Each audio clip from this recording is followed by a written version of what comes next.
Hello, English learners. Here's a question for you. Have you ever been asked something in English and the only words that came out were, I don't know, and then nothing? The conversation just stopped right there. That's not a grammar problem. I don't know is completely correct English. The real issue is what happens after it, how you say it, and whether it invites the other person to keep talking or brings everything to a stop. Today, we're looking at 6 ways to answer when you don't have the answer. Ways that sound confident, curious, or even a little funny, instead of simply ending the conversation. And before we start, let's be clear about something. Native speakers say, I don't know constantly. It's not a phrase you need to avoid. What changes is how they adjust it depending on the situation, their tone, and how much they want the conversation to continue. For example, I don't know, said with a shrug and a smile, among friends, sounds completely fine. The same 3 words, said flatly to a client who's waiting for an answer, can sound unprepared. The words rarely change. The moment around them does. Let's start with 2 options you can use almost anywhere. I'm not sure, and I have no idea. Both admit you don't know something, but they carry different energy. I'm not sure sounds thoughtful. It suggests you might have a partial answer, or you're willing to think about it a little more. Imagine a friend asks, Is the bakery open today? You could answer, I'm not sure.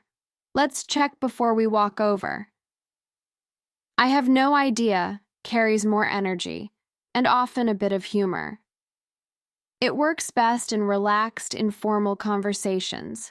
Imagine someone asks, Why did the meeting get canceled? You answer, I have no idea. Nobody told me anything. Let's practice this for a second. Imagine someone asks you, Do you know what time the shop closes? Take a moment and answer using, I'm not sure. Here's a model answer. I'm not sure, actually. I think it's around 6, but don't quote me on that. Now try the same question, but answer with, I have no idea, in a more casual tone, as if you were talking to a close friend. Something like, no idea. Let's just go and see. Here's a short conversation between 2 friends to show how naturally these phrases fit into real speech. Friend 1. Hey, do you know if Marcus is coming tonight? Friend 2. I have no idea. He hasn't replied to my message yet. Friend 1. I'm not sure either. Let's message him again in an hour. Notice how relaxed that sounds. Neither person feels the need to explain further or apologize for not knowing. I'm not sure also works comfortably at work, without sounding careless. Imagine a colleague asks, Do you know if the client confirmed the meeting? You could answer, I'm not sure. Let me check my inbox. Same phrase, slightly different context, still completely natural. Let's try a quick tone contrast with, I have no idea. Say it once, flat and bored, almost like you don't care at all. Now say it again with a little energy and a small laugh, like you're genuinely amused by not knowing. Same 3 words, 2 completely different feelings. That's worth remembering with every phrase today. The words carry the meaning, but your voice decides how open or closed the conversation feels afterward. Now let's move to a phrase that's incredibly useful, especially at work. That's a good question. Let me think about it. This isn't really about not knowing something. It's about buying yourself a moment to think, instead of freezing or going quiet. Imagine your manager asks you something unexpected in a meeting. Instead of panicking, you say, That's a good question. Let me think about it for a second. It sounds composed. It sounds like someone who takes the question seriously. Here's the second phrase for this pair. I'd have to check. This one works when you genuinely don't know, but you're willing to find out. Imagine a client asks, "Is this available in a different color?"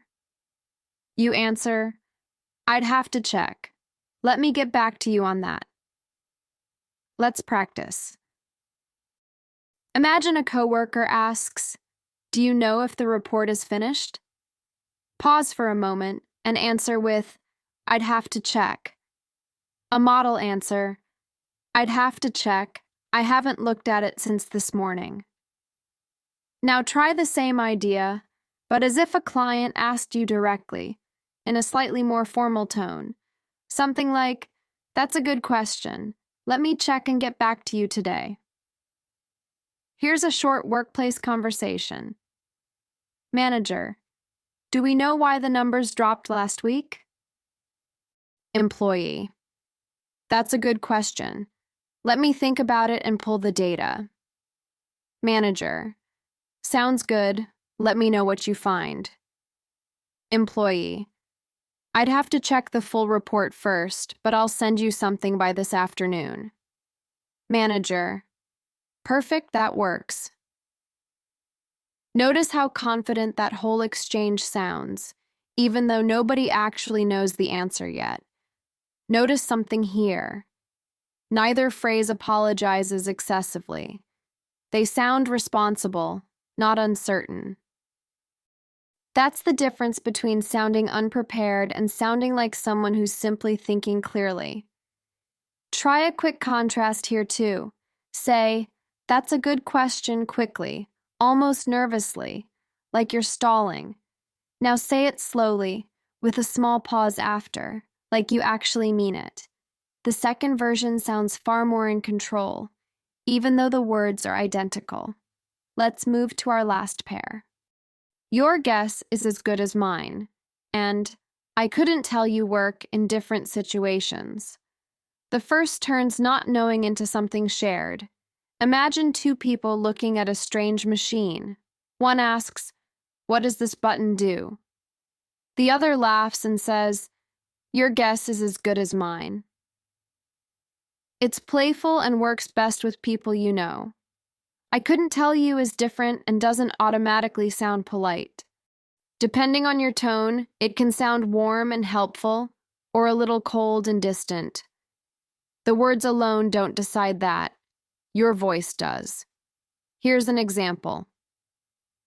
One traveler asks another at the airport, "Do you know how long the delay will be?" The second traveler answers, "I couldn't tell you. You might want to ask at the information desk." Said warmly, that sounds genuinely helpful. Now imagine the same words, said flatly, without any warmth, almost dismissively. "I couldn't tell you." Suddenly, it sounds like the person doesn't want to help at all. Same words, a completely different message. Honestly, that contrast gets me every time. Let's practice it. Say, "I couldn't tell you" out loud, first flat and closed. Now say it again, a little warmer, maybe adding, "I'm sorry," or "You might want to ask someone else." Can you hear the difference? Here's a slightly longer scene, showing how these phrases work together. Imagine you're calling a shop about an order. Customer, "Hi, do you know if my package has shipped yet?" Staff member, "I'd have to check that for you. One moment, please." Staff member, "The system hasn't updated yet, so I couldn't tell you exactly, but I'll email you as soon as the status changes." Customer, "No problem. Thanks for checking." I have to admit, I like how that staff member handled it. Two clear phrases. "I'd have to check," and "I couldn't tell you." And not once did they sound unhelpful or unsure of themselves. That's really the goal today. sounding human and professional, not scripted. Here's a short conversation showing your guess is as good as mine in a casual setting. Friend 1, do you know why the Wi-Fi keeps disconnecting? Friend 2, your guess is as good as mine, honestly. It's been doing this all week. Friend 1, should we just restart the router? Friend 2, might as well, I couldn't tell you what else to try. Honestly, we've all had that exact conversation. Both phrases just slide right into it without sounding repetitive. Here's a quick repetition exercise.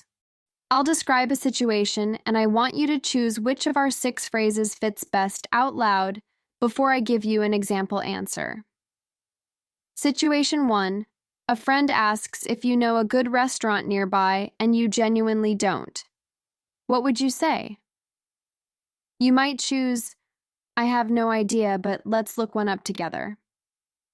Situation 2. Your boss asks an unexpected question in a meeting, and you need a second to think. What would you say? Something like, that's a good question. Let me think about it. Situation 3. A colleague asks about a detail you haven't reviewed yet, but you're willing to look into it. What would you say? Perhaps, I'd have to check. I'll let you know by this afternoon. Situation 4. 2 of you are trying to guess why a website isn't loading, and neither of you actually knows. What would you say? Maybe, your guess is as good as mine. Let's just try again in a minute. Situation 5. A tourist stops you on the street and asks for directions you genuinely don't know. What would you say in a warm and helpful tone? Something like, I couldn't tell you, I'm sorry, but that shop over there might know. Situation 6. A classmate asks whether a grammar rule applies in a specific case, and you're honestly not certain. What would you say? Perhaps, I'm not sure actually, but let's look it up together after class. I really like that one. It turns a small doubt into a shared moment instead of a dead end. Situation 7. Your team is discussing a decision, and someone asks your opinion on something you haven't thought about yet. What would you say, sounding thoughtful rather than unprepared? Maybe. That's a good question.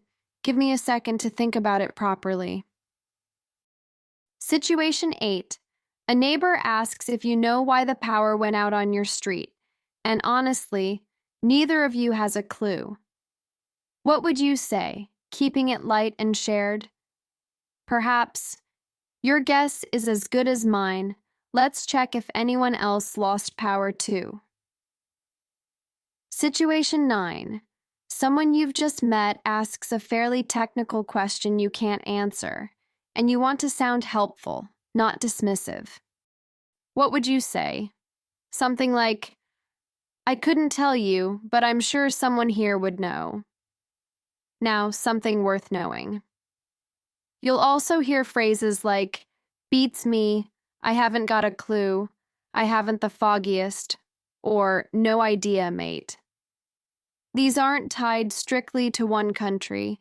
They're closer to styles, some more casual, some more associated with British or Australian speech, but people mix them freely. Beats me tends to sound relaxed and American in feel. I haven't the foggiest carries a very British sense of humor. I have to admit, that one makes me smile every time.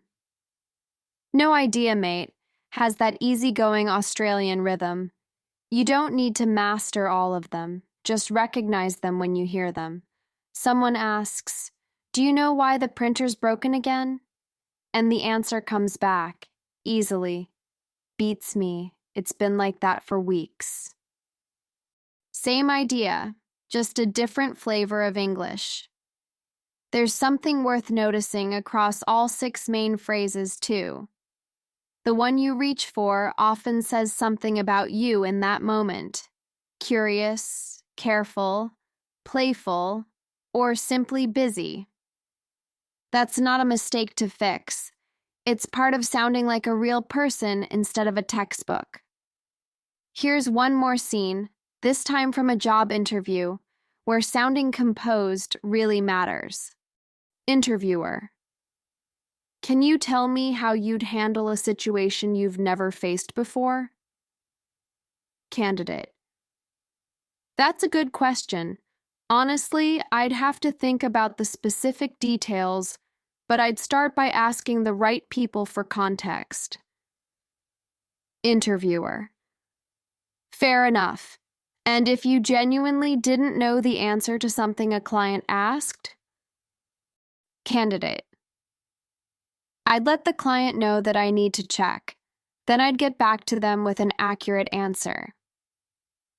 That would actually work well in a real interview, don't you think? Confident, without pretending to know everything. That's really the skill behind today's episode. Not knowing everything, but handling not knowing with confidence.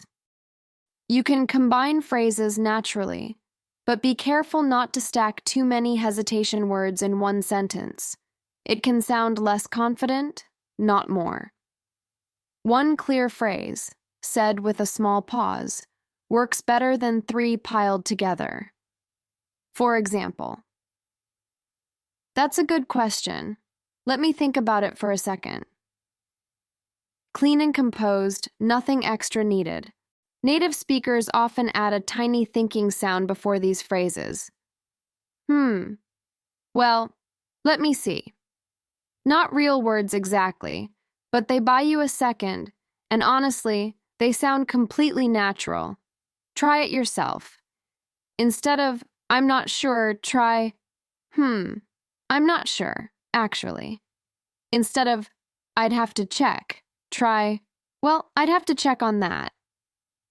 That small pause makes the sentence sound more thoughtful. Let's bring it back together with one more practice round. Imagine a friend asks about your weekend plans, something you genuinely haven't decided yet. A relaxed answer might be, honestly, I have no idea yet. We'll figure it out. A more thoughtful one might be, I'm not sure yet. I need to check what everyone else is doing first. Both work. The difference is just tone and relationship.